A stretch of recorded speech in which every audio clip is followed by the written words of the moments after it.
ڕێگای گوندی ئاکۆیانە لە سنووری قەزای ڕواندس لەسەر ئەرچی یەکێتی نیشتیمانی کوردستان مەکتەبی دارایی جێبەجێکراوە لەلایەن لێپرسراوی مەڵبەندی شەشی سۆران و کە سوکاری شەهیدان دەکرێتەوە. بەپێی ئەو بەرنمەیەی سەرکردایەتی یەکێتی نیشتیمانی کوردستان داینە و هەڤاڵی هاوسەرۆک باڤڵ تاالبانی بەرنمەکەی پەسەند کرد و جێبەجێ کرد ئەو ناوچانەی کە حکوومەتی تێدایە بەڵام کەم و کوڕی هەیە لە ڕێگاوبان لە ئاوەڕۆ لە کارەبا لەسەر جەم خزمەت گوزاریەکانی تر لەسەر ئەرچی یەکێتی نیشتیمانی کوردستان عیلاج بکرێت و چارەسەر بدۆزرێتەوە بۆ سەرجەم ئەو سێکتەرانەی پەیوەندیان هەیە بە ژیانی ڕۆژانەی هاوڵاتیان و بە خزمەت گوزاریەوە. بە درێژایی حکومڕانی هەرێمی کوردستان چاکردنی ئەو ڕێگایە و ڕاکێشانی پرۆژەی ئاوی خواردنەوە لە گەشتیاری بێخاڵ بۆ گوندی ئاکۆیان و ئەنجامدانی چەند پرۆژەیەکی خزمەتگوزاری داواکاری دانیشتوانی دۆڵی ئاکۆیان و گەرەوانە بەڵام تا ئێستا بۆیان جێبەجێ نەکراوە.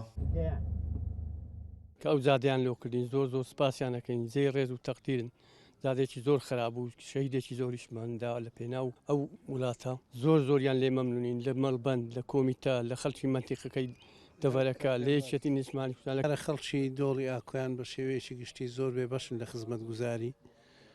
بەداخەوە چەندین ساڵە خەڵکی ئێرە داوا کە ئاو بێ بۆ ئێرە جادەکانیان بۆ چابکرێ بەڵام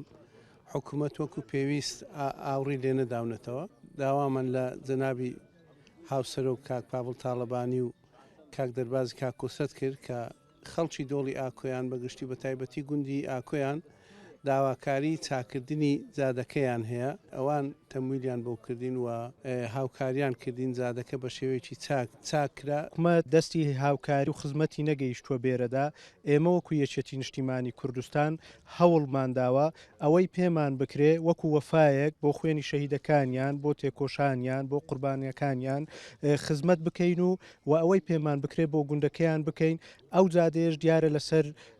بودجەی یەکێتی نیشتیمانی کوردستان